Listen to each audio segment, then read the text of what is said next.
The suitcase trembled in Cassandra's hand as she closed the apartment door for the last time, her heart hammering against her ribs like a trapped bird seeking freedom. Rain poured in relentless sheets, washing away her tears as she hurried down the darkened street. Headlights from passing cars illuminated her face in harsh flashes, each one making her flinch as though Peter might materialize from any of them. The bus station's fluorescent lights buzzed overhead, casting sickly shadows across faces that seemed to watch her with too much interest. The midnight bus to Philadelphia wheezed to a stop before her, its doors opening like the mouth of an uncertain future. She clutched her ticket so tightly it tore at the edges, her phone deliberately left behind in the apartment drawer where Peter would eventually find it. Philadelphia had changed in the 8 years since she'd last visited Aunt Harriet, the familiar streets now seeming narrower, buildings leaning in as though whispering secrets she wasn't meant to hear. Memories flooded back of summers spent chasing fireflies in her aunt's small backyard, before Peter had systematically disconnected her from everyone.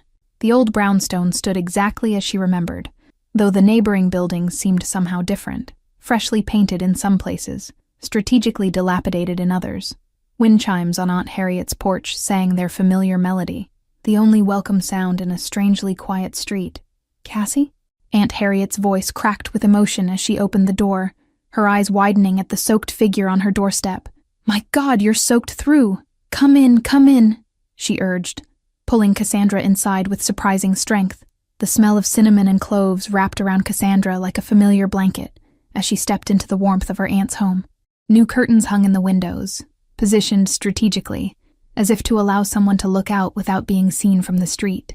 Steam rose from the mug of tea Aunt Harriet pressed into her trembling hands, the older woman's eyes examining her niece's face with a mixture of relief and poorly disguised alarm. "You didn't tell him where you were going, did you?" Cassandra shook her head, sipping the hot liquid that burned her throat, but somehow didn't warm the ice that had settled in her chest over years of Peter's subtle cruelty. "He doesn't know I have any family left. He thinks you moved to Arizona years ago." The guest room remained exactly as she remembered, down to the patchwork quilt her grandmother had made, though she couldn't help but notice the new deadbolt on the window. Outside, a black sedan drove slowly past the house, its tinted windows reflecting the streetlights. "The neighborhood's changed some," Aunt Harriet admitted over breakfast, sliding a plate of pancakes across the worn kitchen table. "New businesses opened up, some closed down. I've been at Bellini's restaurant for almost 3 years now, cooking for the dinner crowd." Her aunt's eyes darted to the window as she spoke, a subtle movement that might have gone unnoticed by someone less attuned to the micro-expressions of fear. Something unspoken lingered in the air between them, heavy as the morning humidity that pressed against the windows. "You should come by the restaurant.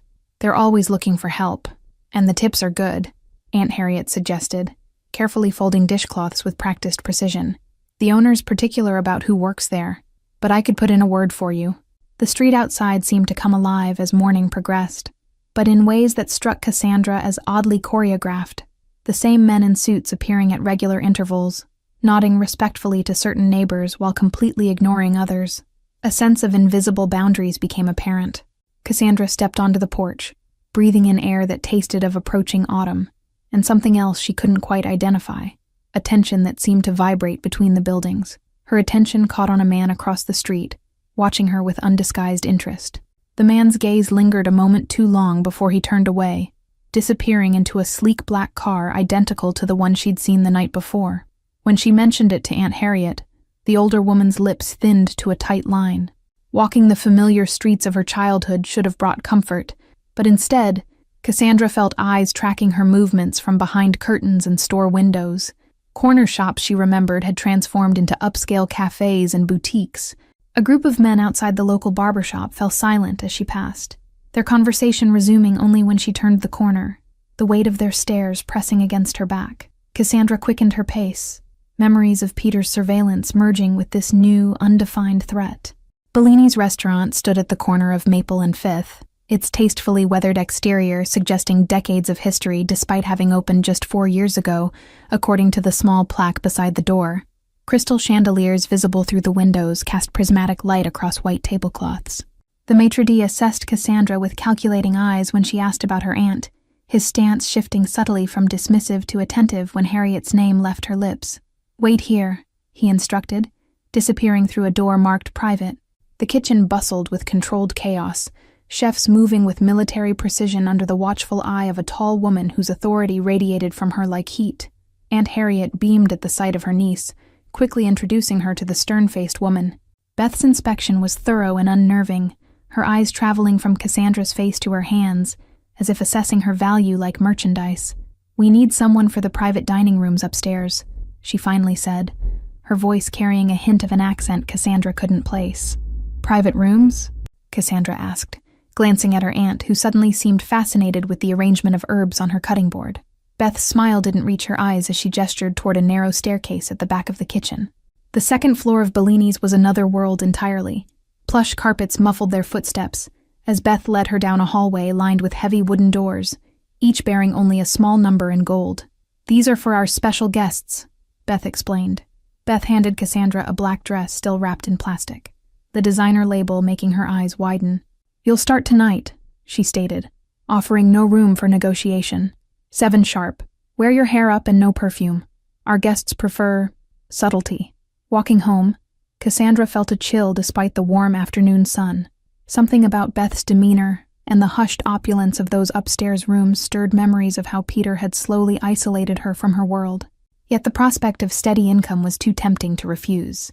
She spotted the black sedan again, parked half a block from Aunt Harriet's house, its engine idling.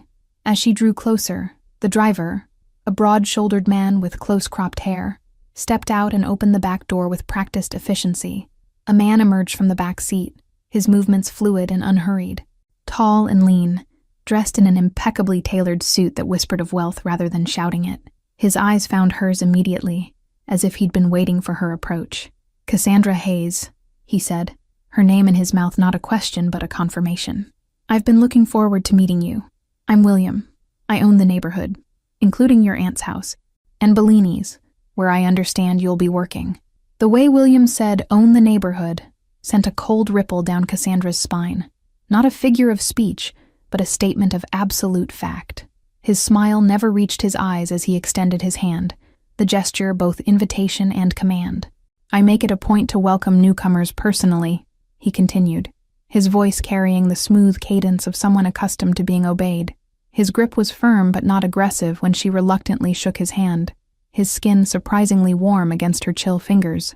Something behind his carefully constructed facade flickered when he noticed the fading bruise on her wrist, partially concealed by her sleeve. His expression shifted momentarily, before settling back into practiced neutrality, but not before Cassandra caught a flash of genuine anger.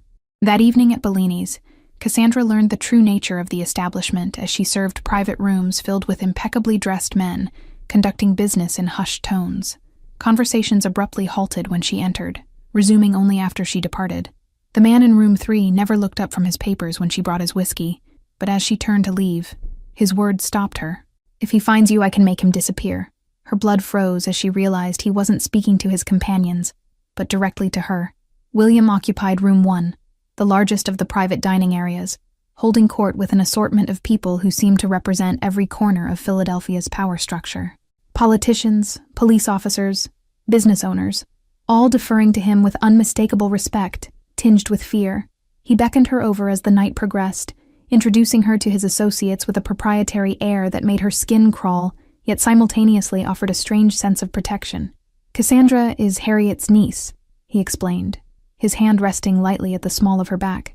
The weight of William's attention followed her throughout the evening, his eyes finding her across crowded rooms with unsettling consistency. When she dropped a glass, shattering it against the hardwood floor, she froze in terror, memories of Peter's rage at such mistakes flooding back. Instead of anger, William appeared beside her with surprising speed, waving away the approaching manager. "Leave it," he commanded, his voice quiet but brooking no argument.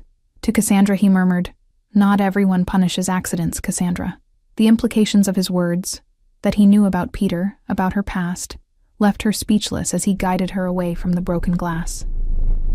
His hand on her elbow was gentle, but she felt the unmistakable weight of ownership in his touch. Walking home that night, Cassandra noticed 2 men trailing at a discreet distance, maintaining the same pace. When she quickened her steps, they matched her. When she slowed, they adjusted accordingly. Their presence, oddly enough, felt more like an escort than a threat. Aunt Harriet was waiting up despite the late hour, her worried expression easing slightly at the sight of her niece returning safely. "How was your first night?" she asked, careful neutrality in her voice betraying her awareness of Bellini's true nature. "William knows about Peter," Cassandra stated flatly, watching her aunt's reaction carefully. Harriet's shoulders slumped slightly. "Confirmation enough. How long has he been watching me? How does he know about the bruises? About why I left?" The kitchen clock ticked loudly in the silence that followed, marking the seconds before Aunt Harriet finally spoke. "I called an old friend when you showed up on my doorstep. Word travels fast in this neighborhood, especially to him. Nothing happens here without William knowing." Cassandra felt the walls of her new sanctuary contract around her, the realization that she had fled one man's control only to land in the territory of another, making her breath catch painfully in her chest. "What does he want from me, Aunt Harriet?" "I protect what's mine," William stated simply the next evening, appearing beside Cassandra at the service station as she prepared a tray of drinks. His proximity sent a conflicting shiver of fear, and something more disturbing, safety, through her veins.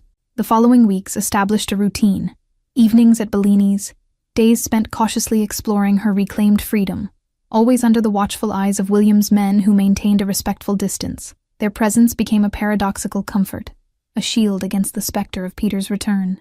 Cassandra learned William's operation through whispered conversations among staff. His control extended beyond this neighborhood into much of Philadelphia's underworld, a complex network of protection rackets, gambling operations, and political influence peddled with calculated precision. No violence unless absolutely necessary. William preferred power through intelligence rather than brute force. His interest in her remained perplexing, manifesting in small ways: a black sedan waiting when rainstorms threatened, anonymous deliveries of books she'd mentioned enjoying, a pair of expensive noise-canceling headphones after she'd flinched at a shattering glass. William watched her reactions to these gifts with the intensity of a scientist observing an experiment. One night, arriving for her shift, she found William in heated discussion with a police captain in the restaurant's back office, their conversation cutting off abruptly when she appeared in the doorway. "Stay after closing," William instructed her, his tone making it clear this wasn't a request. The restaurant emptied gradually, staff performing closing rituals with practiced efficiency until only Cassandra remained, nervously folding linens in the private dining room where William had told her to wait. She startled when he entered, 2 crystal glasses and an amber bottle in hand. "Your ex-boyfriend made inquiries at your old apartment complex yesterday," William announced without preamble, pouring 2 fingers of whiskey into each glass and sliding one toward her. "He's looking for you, though not very intelligently." William's network of informants was evidently vast, his knowledge of her past alarmingly detailed as he recounted Peter's movements with clinical precision. "You're not the first woman to seek refuge in my territory from men who didn't deserve them," he explained, studying her over the rim of his glass.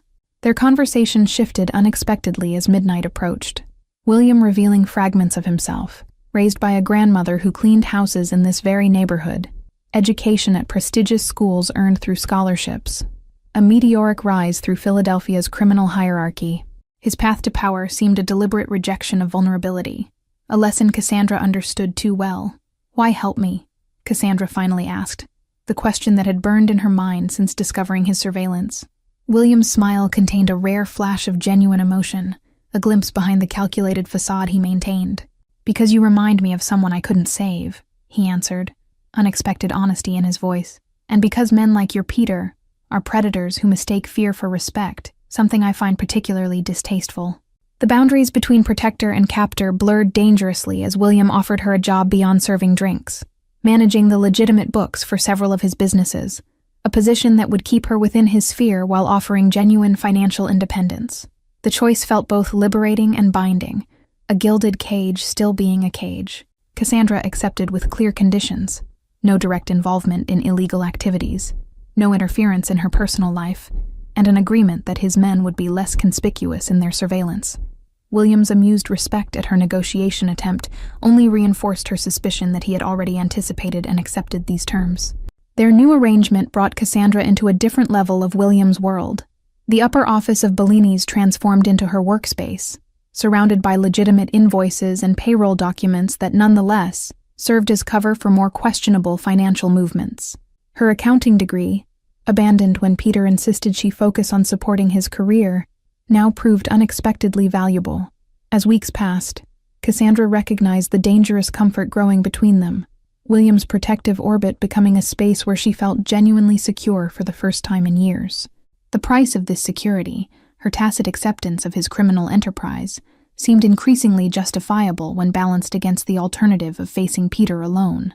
October brought crisp air and changing leaves to Philadelphia, mirroring the transformation in Cassandra's life as she grew more confident navigating William's complex world. The restaurant staff now treated her with deferential respect, recognizing her elevated position within their employer's hierarchy. Her workspace expanded to include oversight of 3 more legitimate businesses: a laundromat, a car service, and a small property management company, all serving as effective fronts for William's less legal operations.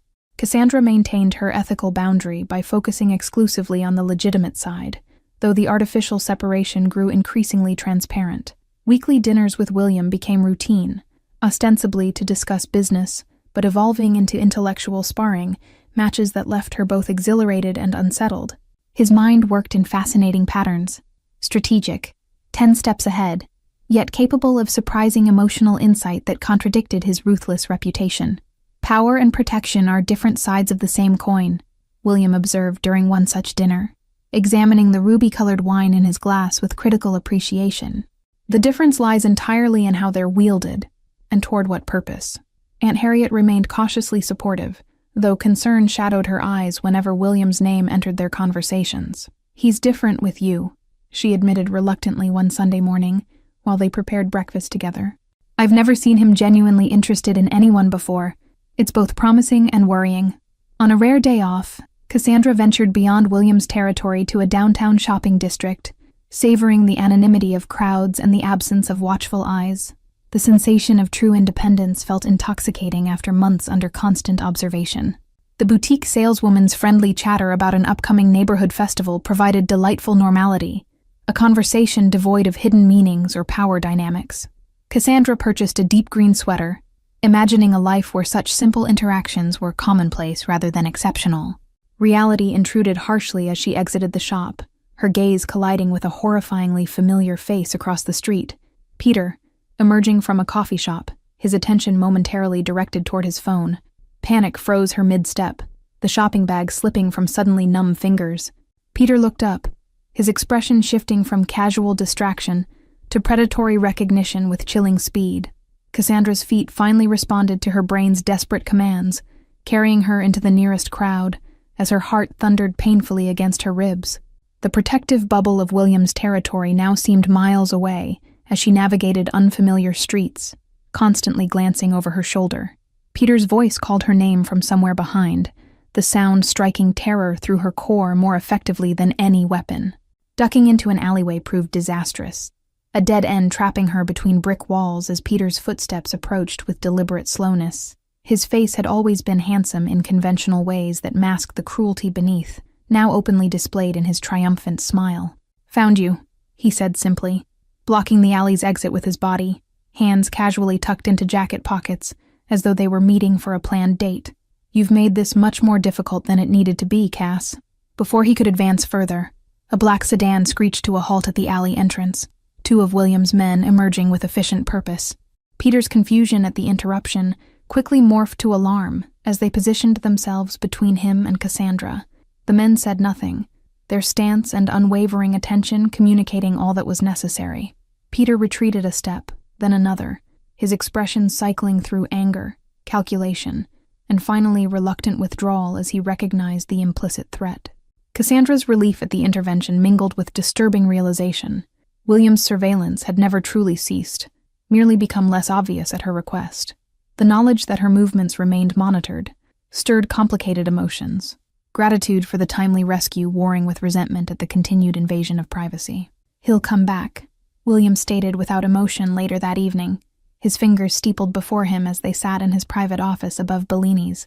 The space reflected his personality, elegant but functional, power disguised as taste.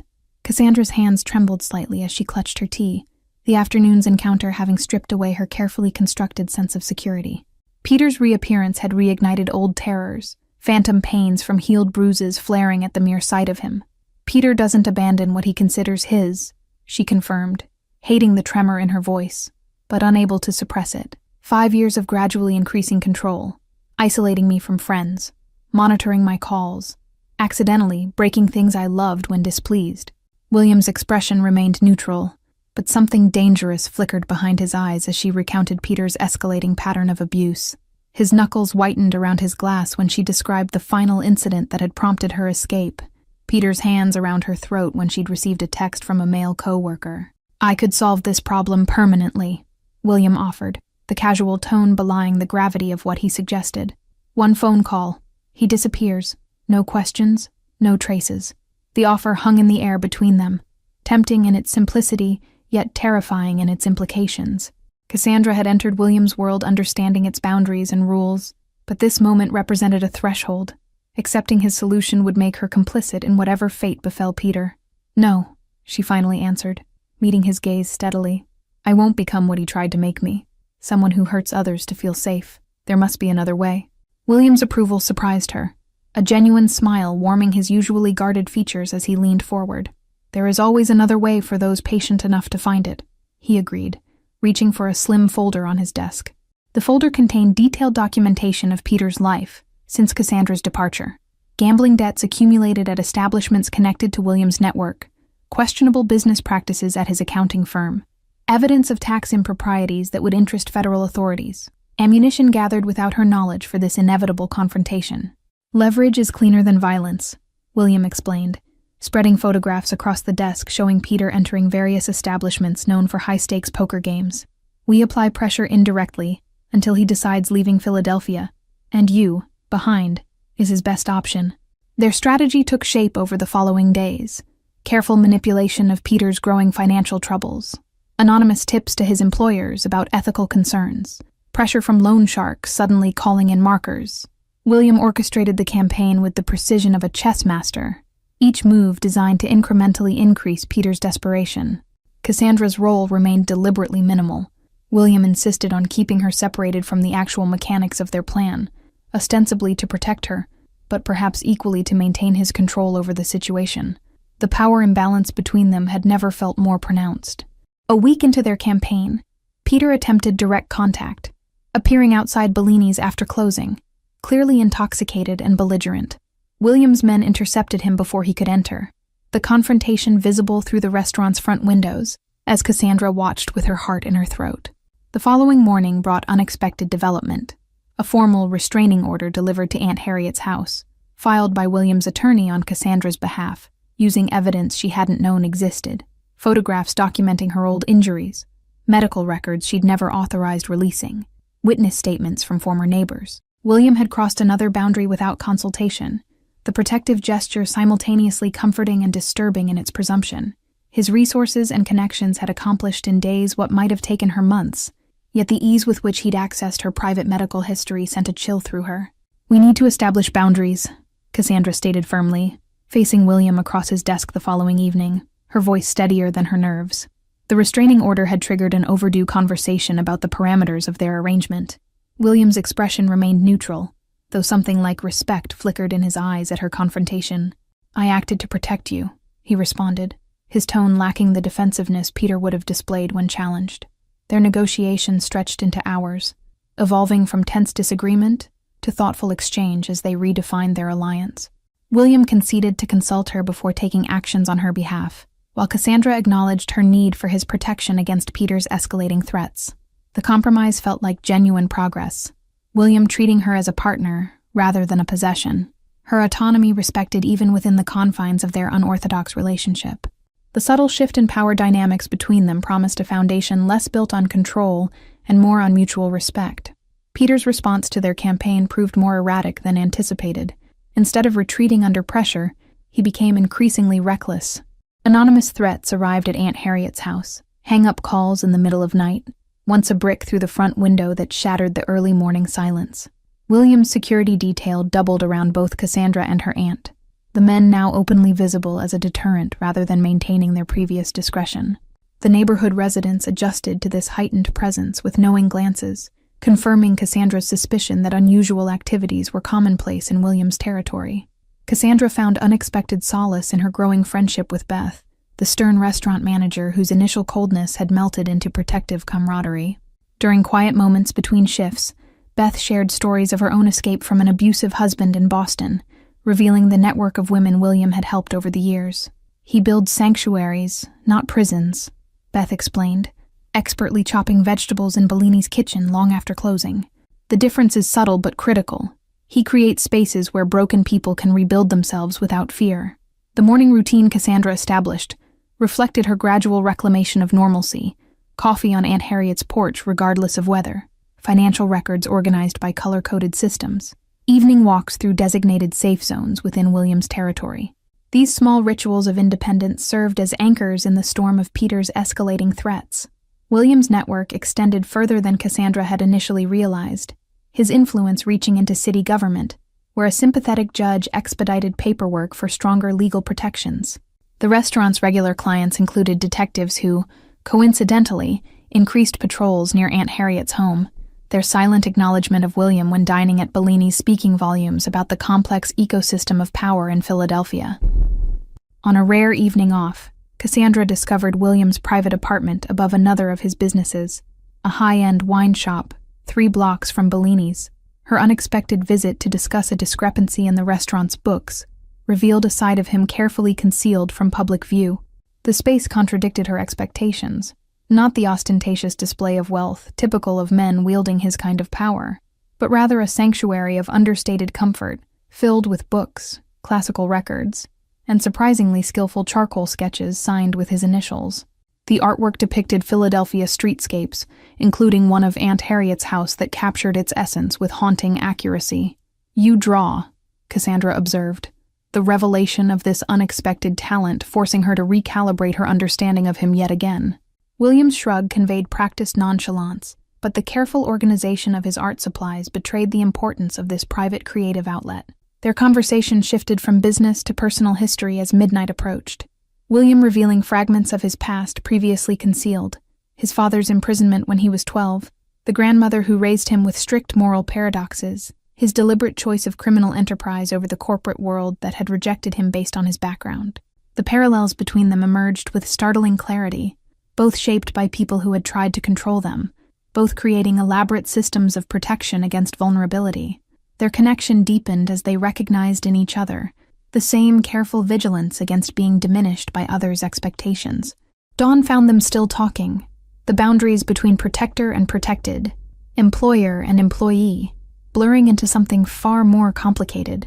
When William gently brushed a strand of hair from her face, the gesture contained none of the possessiveness that had characterized Peter's touches, only a question she wasn't yet ready to answer. The strange peace between them shattered 2 days later, when Peter escalated beyond threats to action. Aunt Harriet's car vandalized in the grocery store parking lot, a warning note left on the driver's seat containing details of Cassandra's daily schedule that should have been impossible for him to know.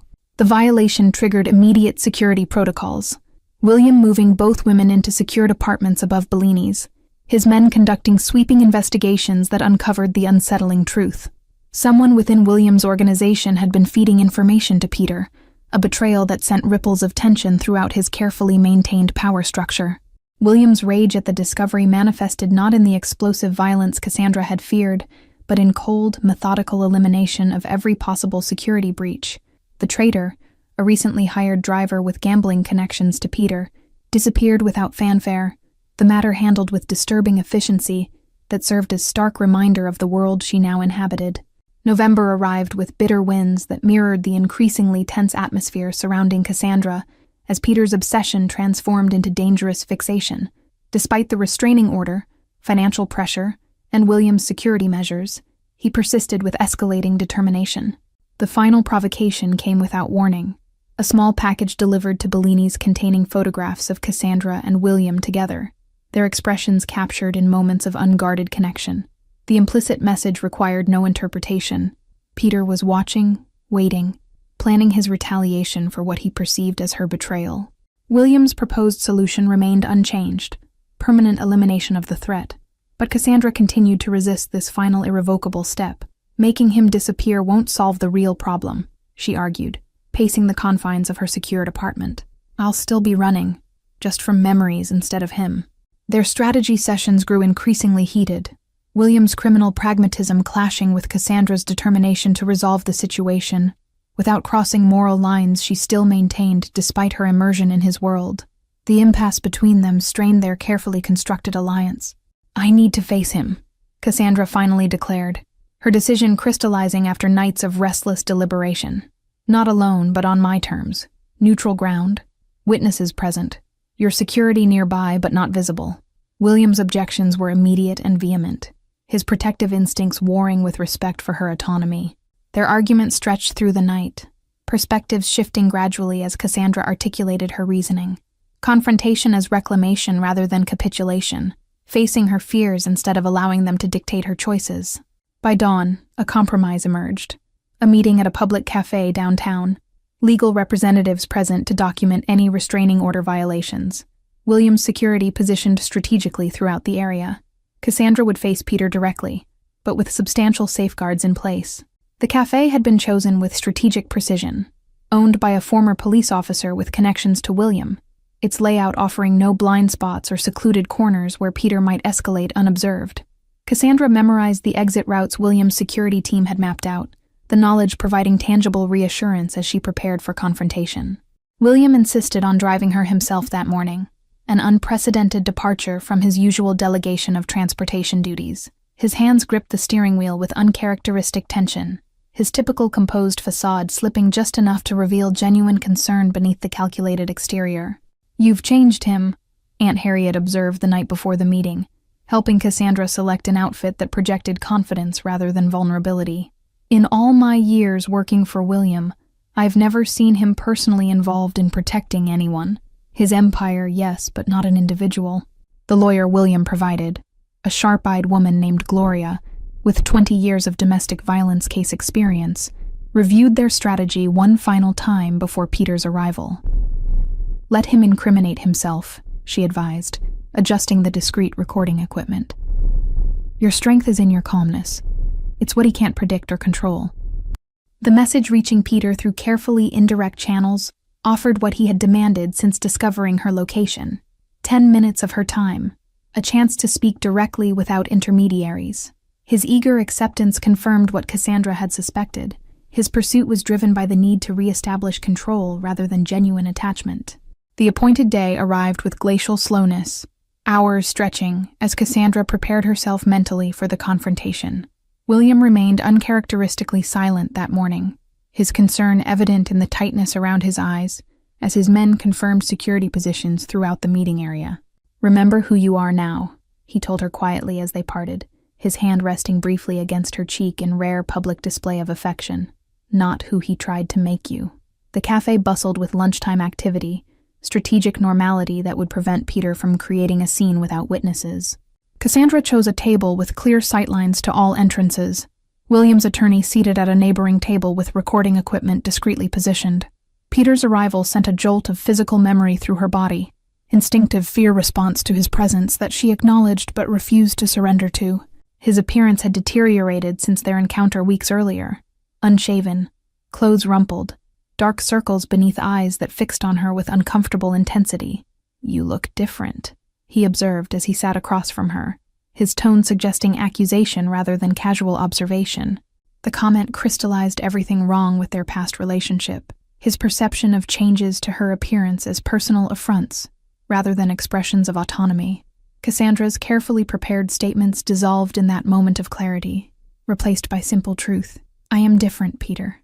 I'm not yours anymore. I never really was, though both of us pretended otherwise." Peter's facade cracked at her direct challenge, his carefully cultivated charm giving way to the controlling rage that had always lurked beneath.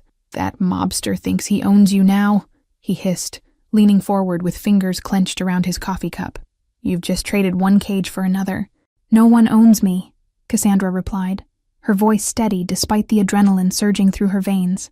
"That's what you never understood, the difference between protection and possession, between partnership and control." Peter's expression darkened further, his voice dropping to a dangerous whisper as he detailed his observations of her movements within William's territory. The extent of his surveillance confirmed Cassandra's decision to confront him directly. His obsession would never have faded without this confrontation. "I know about his operation, his businesses, his connections to city officials." Peter continued, desperation evident as he played what he believed was his trump card. One anonymous tip to federal authorities and his empire collapses, along with anyone connected to his finances. The threat, aimed at her position managing William's legitimate books, might once have terrified her into submission. Now she recognized it as Peter's final attempt to regain control through fear, a tactic that had lost its power once identified. "Everything I manage is legitimate and documented," she responded calmly, though her heart raced. "Report whatever you want. My work will withstand scrutiny, but consider what happens after. William's resources against yours, his connections against your increasingly questionable reputation." The calculated risk in mentioning William's potential retaliation paid off immediately, Peter's expression shifting from aggressive certainty to the first flickers of genuine fear. His research had revealed enough about William's operation to understand the implied threat wasn't empty. The cafe owner appeared beside their table with impeccable timing, ostensibly refilling water glasses while evaluating the tension between them. His casual presence served as subtle reminder that Cassandra wasn't truly alone, the establishment itself part of William's invisible safety network throughout Philadelphia. Peter's fingers drummed an agitated rhythm against the tabletop, his eyes darting toward the exits with increasing frequency as the balance of power shifted perceptibly between them. This reversal, Cassandra composed while he unraveled, represented everything he had feared since her departure. Her independence from the control he had meticulously constructed. "I've documented everything," Cassandra continued, sliding a sealed envelope across the table containing copies of dated photographs of her injuries, text messages containing his threats, witness statements from neighbors who had heard his violence. "This stays sealed unless you contact me again. Then copies go to police, your employers, and your family." She recognized the precise moment Peter accepted defeat, a subtle slackening around his eyes, resignation replacing entitlement in his posture. For the first time since meeting him 6 years earlier, Cassandra saw him clearly. Not the charismatic professional who had charmed her initially, nor the monster who had emerged later, but a fundamentally insecure man whose sense of self depended entirely on controlling others. "You have choices, Peter," Cassandra continued, seizing the advantage as his confidence wavered. "Leave Philadelphia, forget my existence, build a new life elsewhere, or continue this pursuit and face consequences from legal channels, professional repercussions, and yes, William's organization." The attorney at the neighboring table shifted slightly, ensuring the recording captured every word of Peter's earlier threats and Cassandra's measured response. This documentary evidence would strengthen the restraining order and provide leverage should Peter attempt further contact. "You think you've won," Peter snarled, his voice rising enough to draw attention from nearby tables. His composure cracked further as he registered the public scrutiny, the witnesses to his increasingly erratic behavior, creating exactly the scenario Cassandra had engineered. His departure came abruptly, chair scraping loudly against floor tiles as he stood, final threats muttered just loudly enough for her to hear before storming toward the exit. The relief of watching him leave flooded through her body like physical warmth after prolonged chill. William's men reported Peter's movements throughout the remainder of the day. Immediate visit to his apartment where he began packing hastily, phone calls to contacts in Chicago, purchase of a train ticket departing that evening. Their confrontation had achieved its purpose, pushing him toward the exit strategy she had carefully laid before him. 3 days passed without incident, then a week. Verification from William's extensive network confirming Peter had indeed relocated to Chicago. His Philadelphia apartment emptied, job resigned, local connections severed. The shadow that had hung over Cassandra's new life gradually dissipated, allowing her to consider her future without the specter of his return. "What happens now?" William asked one evening as they shared dinner on the rooftop garden above his wine shop, the city lights spread before them like earthbound stars. The question encompassed more than just security arrangements, addressing the undefined territory their relationship had entered. Cassandra considered the man across from her, complex, dangerous, protective without possessiveness, his power substantial yet increasingly wielded with her input and consideration. Not a savior or replacement controller, but a partner who respected her boundaries even while maintaining his own. "Now we negotiate new terms," she answered, reaching across the table to take his hand in deliberate gesture of chosen connection, rather than obligation. Equal partners with separate lives that intersect by choice rather than necessity. The future stretched before them, complicated, morally ambiguous, but fundamentally different from the controlled existence she had fled. William's world offered protection without imprisonment, connection without ownership, power shared rather than imposed, an imperfect freedom, but freedom nonetheless. Thank you all for following this story. If you're enjoying it, write in the comments where you're watching from, and don't forget to like, subscribe, and share the video, as your support is important for me to continue here.